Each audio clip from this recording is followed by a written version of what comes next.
kita belum sampai mungkin Ibarat sebelum sampai sih. Jadi kalau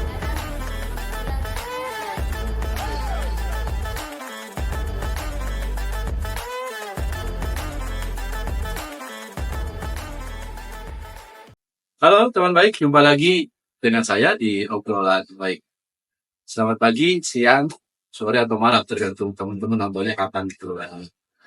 Dan seperti biasa, obrolan baik selalu menghadirkan hal baik yang bisa teman-teman baik ambil nilai-nilainya, manfaatnya sehingga bisa diterapkan dalam kehidupan sehari-hari. Dan seperti obrolan-obrolan yang lain juga, di obrolan baik selalu akan ada narasumber dan orang-orang baik yang memberikan inspirasi, semangat, dan juga pengetahuan-pengetahuan baru berangkat dari pengalaman dan laku yang baik yang mereka lakukan. Hari ini, saat ini, saya sudah duduk bersebelahan dengan orang baik yang satu ini. Rambutnya luar biasa, wajahnya luar biasa juga, gitu ya. Sangat-sangat. Saya bersama dengan Pater Andre, ya, biasa dipanggil untuk demikian. Tapi nanti silakan Pater bisa kenal lebih jauh nama dan nama lengkap ya, dan kemudian tempat sekarang bertugas, domisili. Baik, saya ingin memperkenalkan diri saya. Saya Pater Wilbrodus Andreas Pisa, OFM, biasa dipanggil Pater Andre. Saya berasal dari Tembata, di ujung timur di Pulau Flores ini, dan saat ini saya bekerja sebagai pastor paroki di Paroki Santo Fransiskus Asisi Tentang, Kecamatan Doso, Kecamatan Labung Ganjo, Kekari Barat. Manggarai Barat ya. Oh, asalnya dari Lembata, Tembata. ini dari ujung ke ujung. Ya, dari ujung ke ujung ini sebagai sebuah perutusan kemanapun ya. Iya. Tidak- Sejak kapan, Pater? Di- Bertugas di Tentang sejak tahun 2020. Sejak 2020. Tetapi sebelumnya 6 tahun saya berada di Kabupaten Manggarai. 6 tahun Di sekitar Rute. di Ciba, arah ke Riau. Oh, ke Areo. Di Kabupaten Manggarai. 6 tahun di sana di GPIC. Baru sekarang pindah ke paroki yang di sini. Jadi total udah berapa tuh? Di Manggarai ini 10 tahun 10 tahun. Sebelum itu di berada di Jakarta. kos seperti Jakarta. Jakarta dari masa formasi awal seminari sampai filsafat teologi semuanya Di Jakarta. di jalan di Jakarta. Oh. Kenapa memilih balik atau memang ditugasin? Ditugaskan. Ditugaskan balik ke Ditugaskan balik ke sini karena dipandang karya kategorial GPIC dan pastoral ekologi itu sesuatu yang sangat dibutuhkan dan sangat kontekstual, maka oleh persaudaraan ISIS kan dipilihlah ini diutus untuk bersama warga untuk berkarya. dan sampai saat ini. Oke, Pater ini menarik ya, dari ke Jakarta gitu ya. Terus dari Tembata ke Jakarta, dunia yang terus balik lagi ke sini. Ya, sini ke kampung lah, Ke sama kampung. balik ke Itu kan kayak dua dunia yang kalau berbeda gitu ya. Saya nggak tahu merasakan begitu nggak. Mungkin ada banyak orang yang ngelihat semua orang pengen ke Jakarta gitu.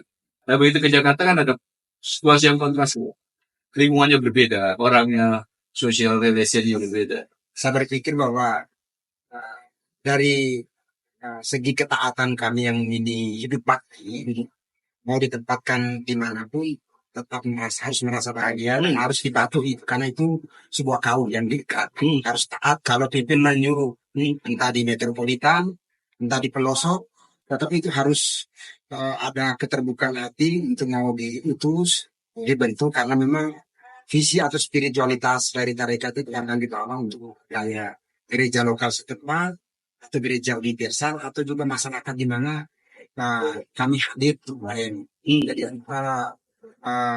kalaupun dirasa semacam meninggalkan kota yang serba ada sungai nyaman, tetapi saya berpikir bahwa kota itu menjadi tempat di mana kita mengingai inspirasi globally. Lokali kan Globally. kembali ke Ya. kampung, karena kampung dunia kita ini kan dibentuk dari kampung, dari pelosok kota. Kapan pun kita bisa belajar, tidak harus berkarya atau bertugas di perkotaan, tetapi di pelosok sekalipun kita bisa berguru pada alam pikiran masyarakat setempat, pada tradisi atau kebudayaan setempat dengan orang-orang setempat yang menjadi guru atau menjadi motivator bagi kita untuk terbuka untuk bekerja apapun demi kebaikan bersama. Ini hal yang dibawa oleh Ini hal Walter Shabbos. Betul. Tidak usah. Ya. Saya agak sulit membayangkan saja apa perubahan ya, berulang dari sana ke sini gitu. Kalau tanpa aras apa tadi keyakinan soal itu. Artinya begini, dengan mengikrarkan kaul ketaatan, artinya kami sudah di hadapan umat dan pelayan gereja, kami menjanjikan untuk ditempatkan untuk menangani karya apapun sejauh dibutuhkan. Nah, kategorial, parokial itu kami tidak melakukan. Betul tidak. Nah, saya mendengar ini dengan spirit kalau mau pendek kata teman baik, sebenarnya Pak Walter sedang ngomong bahwa bagaimana meleburkan diri pada konteks psikologi sosial di mana berada ya, kira begitu. Saya dengar Romo dengan pegangan itu, dengan cara pandang itu hari ini juga mampu menggerakkan banyak hal. Salah satunya anak-anak muda. Nah, ini teman baik, kita perlu dengarkan lebih jauh nih, gimana dan apa yang dilakukan Pak di sana bersama anak-anak muda Katolik ya. Boleh cerita sedikit apa yang dilakukan? Saya merasa prinsip dasarnya adalah bahwa spiritualitas yang sedang saya hidupi dan saya berkomitmen untuk menekuni spiritualitas ekologis karena saya berpikir bahwa alam itu sebagai ibu, alam itu sebagai guru, dan manusia itu sebagai anak. Dan disitulah bagaimana manusia merasa diri sebagai anak atau murid itu bisa berbagi, bisa mengikutsertakan semakin banyak orang. Terutama yang saya lakukan selama ini, saya melibatkan orang, atau saya animasi saya lebih banyak itu, saya menggandeng orang muda semakin lebih banyak. Justru saya merasa bahwa antusiasme atau gairah hidup mereka itu jauh lebih mudah untuk digerak. Prinsip saya finity entusiasme itu yang kita membutuhkan gairah hidup orang muda. Dalam arti orang tua atau generasi ya. Umurnya boleh tua, Umur boleh tua, tetapi semangat dan semangat muda pun boleh. Sehingga dari situ kita bisa hadir, bisa bercerita tentang apa mimpi mereka, apa konteks pergumulan mereka, dan apa yang mau mereka lakukan. Jadi bersama-sama melihat apa. Jadi setelah melihat, kita menilai ini sesuatu yang apakah itu membawa keberuntungan semakin banyak orang atau membawa keberuntungan segelintir orang saja. Hal-hal yang kita pandang, baik itulah yang mau kita rangkai bersama. Poin kedua yang hemat saya menjadi konsen saya saat saya bertugas sebagai pastor paroki, atau lebih tepatnya pastoral parokial, saya memimpikan bahwa ada semakin banyak duta lingkungan yang datang dari orang-orang baik untuk menjaga dan merawat bumi rumah kita bersama. Ini kan sebenarnya kita sudah mewarisi sebuah pola pendekatan tradisional di mana manusia sebagai mikrokosmos itu menyadari diri di hadapan alam yang adalah mikrokosmos sangat gede.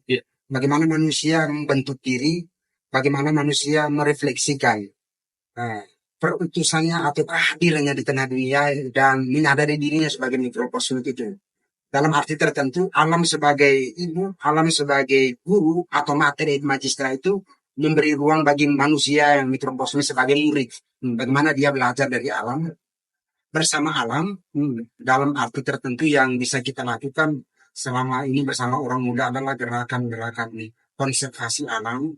Karena kita mau supaya ada duta lingkungan, nggak selalu menunjukkan niat baiknya atau harus merasa terpanggil untuk membela alam yang sedang katakanlah merintih kesakitan karena krisis ekologis dan banyak penyakitnya.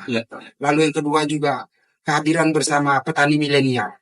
Saya merasa petani milenial orang-orang muda ini mereka justru malah meninggalkan apa yang memang menjadi warisan tradisi orang tua atau leluhur. Kalau kita berbicara tentang agriculture, itu kan budaya itu. Petani kan sebuah budaya. Bukannya soal teknis. Bukan soal teknis, tapi kan sebuah budaya. Nah, orang muda ini kan datang dari budaya pertanian. Nah, kenapa menjadi sedikit berminat kepada dunia pertanian justru malah sesuatu yang terbalik. Maka dari itu kami dalam pastoral kami mengingatkan mereka orang muda bahwa menjadi petani itu bukan sebuah nasib, tapi ini sebuah panggilan untuk menjaga merawat ibu bumi melalui pertanian ramah lingkungan, pertanian organik. Lalu yang ketiga juga selain pertanian organik, kita pun merasa bahwa orang-orang muda petani milenial itu mereka juga bisa diandalkan untuk membangun perekonomian secara kreatif, ekonomi kreatif berbasis budaya.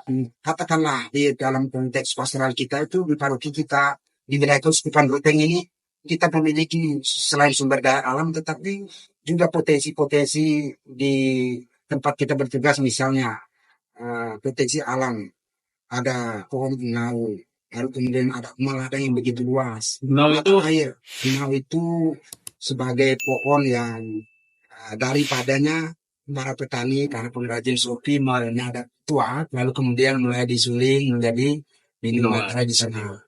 Nah, lalu selain mereka menyadari diri bahwa mereka diberi karunia atau diberi tempat istimewa, lahan yang sungguh, mata air yang berlimpah, kita hadir untuk mengingatkan mereka akan 5 Pancasila orang Manggarai yang selalu menjadi pergumulan dan terus-menerus dikumuli sepanjang mereka menyadari diri bahwa mereka tidak bisa memisahkan diri mereka dari alam, dari budaya, dan juga kepada mulik rai Tuhan pencipta. Yang pertama, konsep Pancasila yang pertama, ini Pancasila orang Manggarai ya.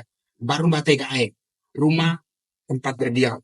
Yang kedua, natas batelakar. Natas itu kan tempat atau pelataran halaman rumah di mana mereka berkumpul, bersekutu untuk merayakan kebahagiaan, bertemu, bergembira. gembira. Lalu yang ketiga itu rumah bate dua, kebun, tempat orang meramu bekerja, yang dalam bahasa mereka setempat itu dempulu putelatoni, bekerja sedemikian rupa supaya bisa mencukupi kebutuhan dasar. Lalu kelima, hai bate dek mata air.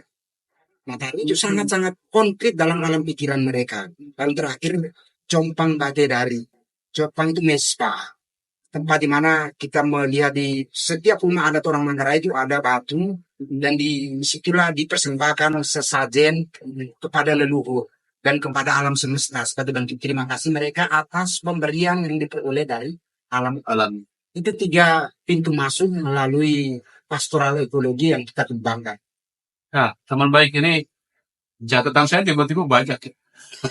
Jadi yang pertama tadi Pater mengatakan bahwa ada kesadaran ekologis dalam diri sebagai teman, dan kemudian yang kedua sudah dikatakan juga soal ada soal konteks pertanian, kemudian soal menjaga lingkungan, dan dalam hal yang lain juga mengembangkan konteks ekonomi. Dan yang kedua tadi Romo itu menarik bahwa untuk mencapai yang 3 itu pada akhirnya sebenarnya punya nilai-nilai ya. Kalau dia mengatakan ada 5, mulainya dari rumah sendiri, artinya keluarga saling memahami untuk bisa bergerak, kemudian halaman bersekutu, berhubungan sosial dengan tetangga, dengan yang lain di pekarangan selain dengan keluarga, baru di kebun itu sebagai ruang kehidupan lain yang untuk mencukupi yang di parang maupun yang dalam rumah ya gitu ya. Dan jangan lupa ada mata air yang terjaga, dan terakhir tentu saja hubungan vertikal kita sebagai bentuk syukur. Ini menurut saya konsep yang lengkap gitu ya. Tetapi untuk kalau sekarang ini fakta ya. Faktanya hari ini kemudian kita bicara ekologi, kita bicara pertanian misalnya, bahwa konsep dasar saya kira di beberapa komuniti masyarakat adat ya, termasuk di Jawa, Sumatera, di Kalimantan, rasanya juga punya nilai-nilai kayak gitu. Tetapi termasuk di sini, tetapi yang kita saksikan sekarang justru degradasi lingkungan dan agroekosistem ya, sistem pertanian kita itu makin hari makin tidak terkendali. Nah, Romo ngelihat ini problem dasarnya di mana? Saya sebelum masuk ke kegiatan lagi, menurut Romo problemnya di mana? Padahal tadi ya nilai-nilai lokalnya ada, regulasi formalnya juga sudah ada, tapi tetap pasti terjadi, dan anak-anak muda juga ada di sini. Ya, betul. Romo melihatnya seperti apa? Saya merasa ini semacam sebuah renggang budaya ya. Jadi kalau kita memakai perspektif antropologi budaya, manusia menyadari diri sebagai bagian dari budaya tertentu. Pada budaya itu sudah ada penghormatan, rasa respect, ya. How to respect, how to protect, bagaimana melindungi alam, how to fulfill, bagaimana memenuhi. Nah, itu sudah mulai tergerus. Karena cita rasa budaya yang dimiliki itu sudah mulai sense of culture. Itu sudah mulai meluntur dan itu terpengaruh oleh budaya global. Maka saya sekali lagi mengulangi, saya terpanggil untuk apa, mengingatkan mereka.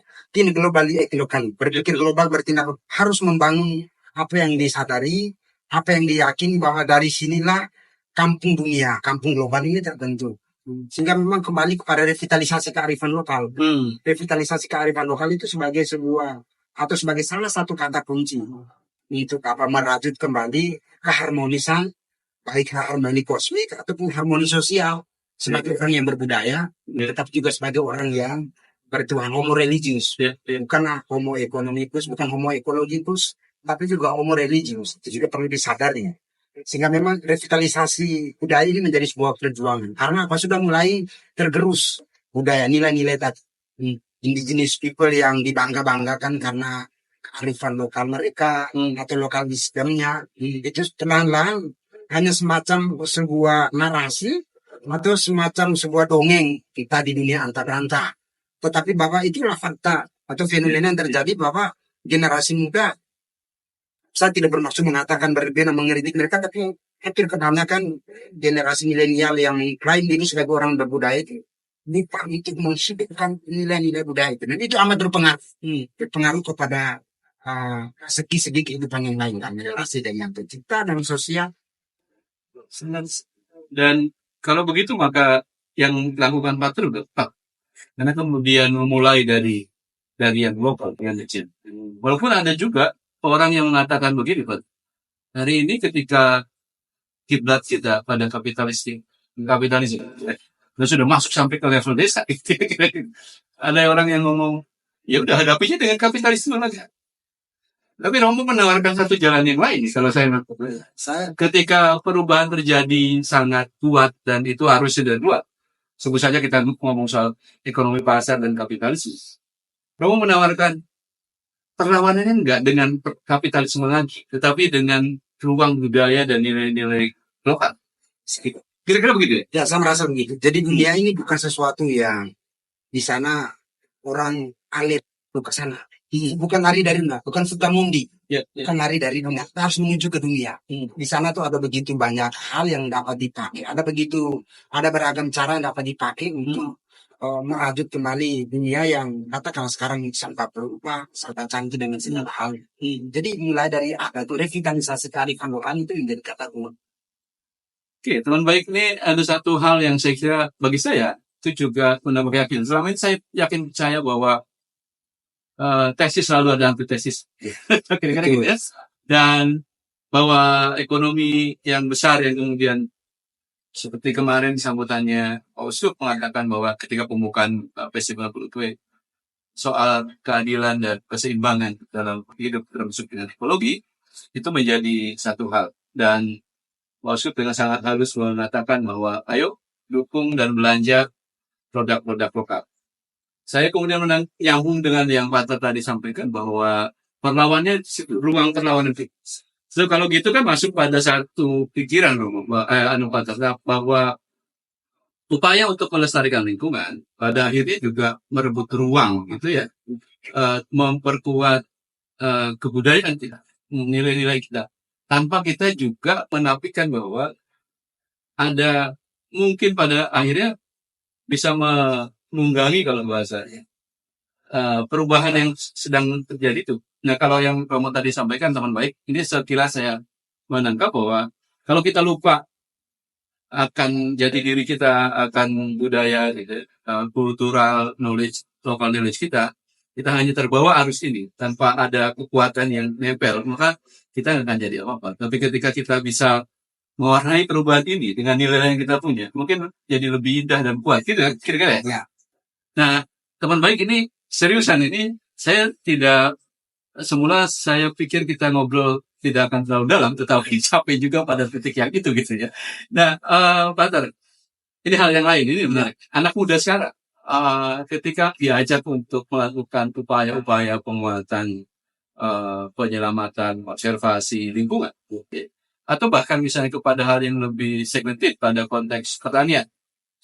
Didorong jadi petani lagi, nggak usah keluar desa. Tadi di episode yang lain saya ngobrol juga dengan Romo Martins mengatakan bahwa hari ini di konteks NTT secara keseluruhan atau Manggarai Raya, gitu ya, migrasi orang terutama perempuan muda ya keluar desa, keluar pulau, keluar negeri itu cenderung naik. Ada motif yang besar yang kemudian kita tangkap soal ekonomi. Nah, itu fakta gitu ya. Yang ada yang hari ini kita lihat. Balik ke yang tadi Romo sedang lakukan dengan teman-teman, bagaimana mendorong anak-anak muda untuk lebih aware pada isu-isu lingkungan, bahkan balik ke dunia pertanian untuk bisa menghidupi kehidupan kita sendiri gitu ya di desa, di rumah. Ini kan pertentangannya soal ekonomi nih. Terus apa yang dilakukan Pantat dengan teman-teman di Baltik untuk meyakinkan anak-anak muda bahwa kita bisa hidup di sini? Karena persoalannya adalah tadi hitungan rupiahnya berapa kira-kira dengan Terus saya dengar kan Romo juga ini menggerakkan ya anak-anak muda bikin entrepreneur ya, social green entrepreneurs gitu ya, ekonomi hijau misalnya kalau istilahnya yang lain. Boleh cerita nggak Romo bagian itu? Ini saya menarik nih karena tadi pergulatan kita pada akhirnya seringkali terbentur pada quote-unquote motif ekonomi gitu ya. Soal banyak kejadian teman saya misalnya secara ideologi dia sangat kuat, tapi dibenturkan pada realitas ekonomi, akhirnya dia nyerah juga. Nah, Romo kan dibalik nih coba ya, cara berpikirnya dibalik, oke, dikuatkan, tapi juga dihadirkan ruang ekonomi. Nah itu. Jadi saya berpikir bahwa dalam konteks pelayanan saya sebagai pastor paroki di sana itu spiritualitas, pastoral ekologi, pastoral pertanian, ya. Jadi yang kita sebut sebagai itu pastoral. Pastoral itu perlu ditemukan bentuknya yang di mana orang muda itu bisa dengan yakin, dengan percaya, dan dengan mudah. Orang tidak akan mencari-cari, saya akan melakukan apa, saya akan diuntungkan berapa. Tetapi kita menyadari bahwa sesuatu yang dibuat untuk menguntungkan semakin banyak orang. Ambillah contoh pengembangan ekonomi kreatif, gula merah yang ada di tempat saya dan di Kecamatan Boso, Kuhus, daerah Kolam, tetangga tempat di mana saya bertugas, itu dipenuhi dengan katakanlah sumber alam yang sangat memungkinkan untuk orang-orang muda itu tidak keluar dari kampungnya untuk mengais rezeki kehidupan, tetapi mereka bisa memanfaatkan sumber daya yang ada. Cara yang kita masuk adalah melakukan animasi dari penanaman nilai. Bahwa mereka kebanyakan tamat SMA, lalu ada yang memang memilih kuliah, ada yang memilih untuk merantau, ada yang memang memilih untuk istilahnya dalam waktu jeda sambil menunggu. Jadi itu antara ruang-ruang itulah animasi itu menjadi sesuatu yang sangat penting. Atau juga katekese ekologis, katekese tentang pertanian, promosi pertanian. Karena bagi saya dalam perspektif Alkitab, jadi profesi pertama di muka bumi tanpa mengurangi profesi yang lain. Adam dan Hawa itu diciptakan dan disuruh untuk mengelola Taman Eden, Taman Firdaus. Situ kata kunci sahabat. Ternyata kita ini masih punya harapan yang kita peroleh dari Alkitab atau dasar Biblis itu, kita masih bisa jadikan itu sebagai fondasi untuk bergerak. Harus meyakinkan mereka. Kita tidak mencari atau merasa profesi petani itu sesuatu yang rendah. Tapi itu sebuah panggilan. Karena dari awalnya, kalau kita katakanlah sebagai orang Kristiani, kita meyakini bahwa Adam dan Hawa, atau dalam perspektif Yudaisme, Adam dan Eva, dalam perspektif Islam, Adam dan Eva juga. Yang kalau kita Kristiani membahasakan sebagai manusia ini kan sebagai rekan kerja, kolaborator di teman-teman muslimin, khalifah Allah. Saja sebenarnya itu bahasanya yang berbeda, orangnya sama. Dari situ saya merasa panggilan untuk mengingatkan mereka harus kembali juga menyadari bahwa kamu punya fondasi, kamu punya dasar untuk bergerak. Lalu yang kedua, potensi mereka itu tidak bisa diragukan lagi. Potensi sumber daya alam yang ada di tempat mereka. Rumah ladang mereka itu tidak pernah dikatakan bahwa membuat mereka itu tidak akan berkembang. Justru saya merasa ada begitu banyak lahan tidur. Yang belum dioptimalkan. Lahan tidur bagi saya itu bukan lahan yang tidur. Orangnya yang tidur. Makanya animasi itu sebagai pintu masuk untuk menyadar, mari bangkit. Mari bangkit untuk menemukan bahwa lahan ini kosong atau ada diperlukan ada sebuah kreativitas atau usaha untuk memperoleh sesuatu dari sana yang diperoleh dari kerja itu. Lalu pendamping pemberdayaan perempuan dan anak.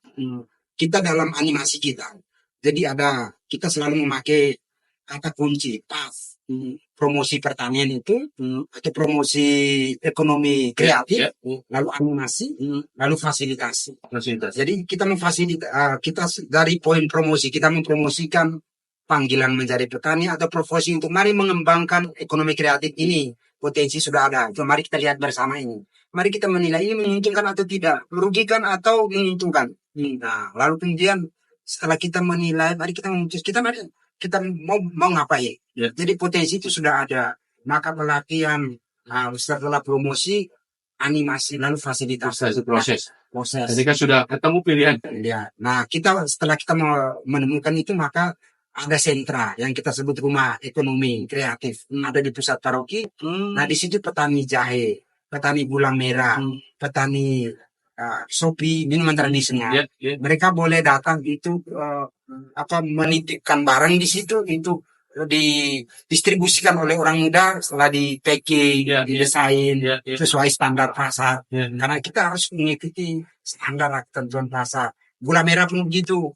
Kita tidak terima langsung dari petani dan kita jual begitu saja. Mereka biasa door to door untuk mendagangkan gitu. Tapi kita mengubah cara. Sekarang di sinilah kita mengolah. Maka kita dirikan rumah ekonomi kreatif. Lalu jahe. Ternyata tempat di mana saya bertugas itu sangat berpotensi untuk mengembangkan jahe, ekstrak jahe. Ternyata tahun pertama kita tanam 1 ton. Sampai saat ini kita sudah punya omset dari jahe itu 70 juta dari petani. Lalu setiap musim atau setiap tahun? Setiap tahun. Sebelumnya tidak ada. Itu lahan kosong. Lalu gula merah 60 juta. Sopi itu 45 juta. Itu kan untuk mereka, bukan untuk kami. Jadi tugas kami adalah saya selalu biasa memakai, saya punya banyak pendapat tapi tidak punya pendapatan. Itu selalu humor. Artinya memprovokasi orang supaya harus bantu bergerak. Bahwa tidak harus keluar jauh-jauh untuk mencari ringgit atau dolar dengan merantau ke luar negeri. Tapi di sini sudah ada hujan emas di tanah sendiri ini. Pertanyaannya tadi mau bangun atau enggak? Mau bangun masih tidak. Ya. Oke, teman baik ini keren banget sih. Jadi paroki itu jadi ruang tidak hanya tendensial hubungan dengan Tuhan yang di atas. Tapi bagaimana membangun relasi ke samping horizontal, dan gak cuma juga ngomong soal ekologikal, tetapi juga bagaimana ekologi ditopang oleh ekonomi yang sirkular dengan memanfaatkan sumber daya yang ada. Jadi 2 hal yang Pak tadi jelaskan, lingkungannya bisa terjaga dengan baik. Kenapa? Karena orang mendapatkan manfaat ekonomi dari proses dan services dari lingkungan. Ini satu. Dan yang kedua tadi nyambung yang konsep orang menggarai berakhir adalah kesyukuran. Jadi soal bagaimana uang itu jadi satu kesatuan. Ada satu poin yang saya tambahkan tadi, untuk membuat mereka bisa mencintai kebun mereka atau tertarik kepada pertanian, itu kan kita mengingatkan mereka tentang filosofi yang mereka miliki. Saya ambil contoh misalnya mata air. Mereka punya, atau orang Manggarai lebih tepat, punya konsep, punya petuah yang diwarisi daripada leluhur. Jadi baik barong kembus, baik tekung, boas, baik biarkanlah air mengalir sampai jauh. Artinya tetap lestari mata air itu, jangan harus hilang. Bagaimana mau jauh kalau enggak dilestarikan? Maka selalu semacam guyonan. Saatnya adalah wariskan mata air, bukan air mata. Karena kebun atau rumah ladang itu akan stabil, akan sustain kalau mata air itu terus ditopang. Maka cara yang kita pakai, kebetulan pastoral kita sangat-sangat terbuka pada terobosan baru yang baru gitu ya, inovasi baru. Setiap umat di wilayah paroki saya katakanlah, mereka ketika hendak merayakan sakramen satu baptis atau komuni pertama atau menikah, mereka wajib menanam pohon di mata air dan di kebun. Logika ekonominya begini. Ketika anak masih bayi dari 0 tahun, pohon konservasi mata air ditanam oleh ibu bapaknya sebelum anak itu dibaptis. Iya. Nah, saat anak itu usia 7 tahun, katakanlah sudah kelas 1 SD, itu pohon itu sudah besar menghasilkan buah dan menguntungkan atau meningkatkan debit air. Atau pohon buah-buahan ditanam di kebun, juga sama. Saat anak itu berusia 7 tahun, katakanlah kita ambil contoh buah durian, di tahun yang ke-7 itu sudah berbuah, bisa mengkompos, itu secara ekonomis. Lalu kemudian ambil contoh sakramen perkawinan, pasutri juga begitu, wajib menanam di mata air, wajib menanam di kebun, sama perlakuan. Jadi Supaya ketika punya anak, di situ diuntungkan. Nah itu juga dapat lain kalau mereka merayakan hari ulang tahun pernikahan, ya, 10 tahun menikah, mereka merayakan bersama pohon itu sebagai tanda di mana mereka memberi sesuatu kepada ibu bumi. ini keren banget sih. Jadi waris karena mata air, bukan air Air mata. mata. Super keren banget teman baik ya. Saya punya teman juga di Flores di Pak. Dia seorang guru. Oke. Sekarang dia juga merubah cara mendidik anak-anaknya. Jadi kalau anaknya didiknya muridnya kena hukuman, tidak dihukum, tetapi dia suruh nanam. Nah ini lebih Sangat mantap penting. lagi. Nanam tidak hanya untuk konservasi, tetapi juga untuk ekonomi. Karena tadi ada yang tanam buah, konservasi berarti di sumber air. Ini harusnya sih kita datang ke sana, teman. Baik ya, suatu saat semua kita punya kesempatan main ke Pater Andre. Pater Andre, saya mau terakhir nih, karena waktunya udah mau habis. Ngobrolnya asik, tapi ya begitulah. Saya selalu dibatas-batasin kalau ngobrol. Nggak padahal asik. Pater, ini kan pilihan yang saya dengar juga Pater punya filosofi yang sudah berbuat saja. Padahal banyak orang yang di luar sana yang berbuat itu karena ada sesuatu. Iya, betul. Ya, dan itu selalu relasinya dengan ekonomi dan materi. Benar nggak? Kita mau punya prinsip itu. Saya memegang prinsip the greatest happiness to the greatest number, not the greatest happiness to the smallest number. Oke. Lakukan sesuatu demi kebaikan semakin banyak orang, bukan kebaikan segelintir orang, apalagi kepentingan Pada diri pribadi. sini. Itu prinsip saya. Jadi Oh. lakukanlah. Bila dirasa baik, jangan takut untuk berbuat baik. Toh yang baik saja banyak yang menganggap tidak baik, apalagi yang tidak baik. Jadi tetap menjadi matahari, tetap menjadi terang ya. Matahari tetap bersinar tanpa dilihat, tanpa dibenci, tanpa diakui, tetap bersinar. Demikian pun saya kembali ke diri saya, lakukan sesuatu itu sebagai sebuah tugas. Bila itu menguntungkan banyak orang, itu sebagai sebuah berkah. Bisa menjadi penerangan baru. Dari terang semua. Ada pepatah yang mengatakan daripada capek menutup kegelapan lebih baik tindakan dini. Jadi Walaupun cuma sebentar. lakukanlah apa adanya, jangan ada apanya. Ada apa? Oke, good. Pesan terakhir luar biasa, teman muda. Ini kaya banget sih kalau direnung-renungkan, dengerin obrolannya jangan sekali ya, pelan-pelan, karena banyak pelajaran, banyak hal yang baik yang baru saja disampaikan ke orang baik, yaitu Pater Andre. Saya nggak akan menyimpulkan apapun dari obrolan ini, karena terlalu banyak. Semuanya kesimpulan gitu. Ya, siap. Romanto, Pater, terima kasih banyak atas waktunya. Terima kasih juga Mas untuk obrolan ini, Siap. kami inspirasi. Ya, semoga bermanfaat buat teman-teman baik semua. Terakhir mungkin 2 kata yang saya challenge sama Pater Andre untuk sampaikan teman-teman, 2 kata saja untuk ngajak teman-teman lebih ekologikal, lebih baik. Saatnya kembali ke alam, back to nature, the organic way, all in harmony. Action organic way, Tuhanmu. Di situ kita akhiri obrolan ini, teman-teman baik. Kita jumpa lagi di obrolan baik berikutnya, tentu saja dengan orang-orang baik dan alam baik yang kita bagikan dan dengarkan. Terima kasih sekali lagi, Pater Andre. Sukses selalu menjalankan amanah dan perannya yang luar biasa. Semoga Tuhan selalu memberikan kekuatan. Dan teman baik, sampai jumpa dan ketemu lagi di obrolan berikutnya.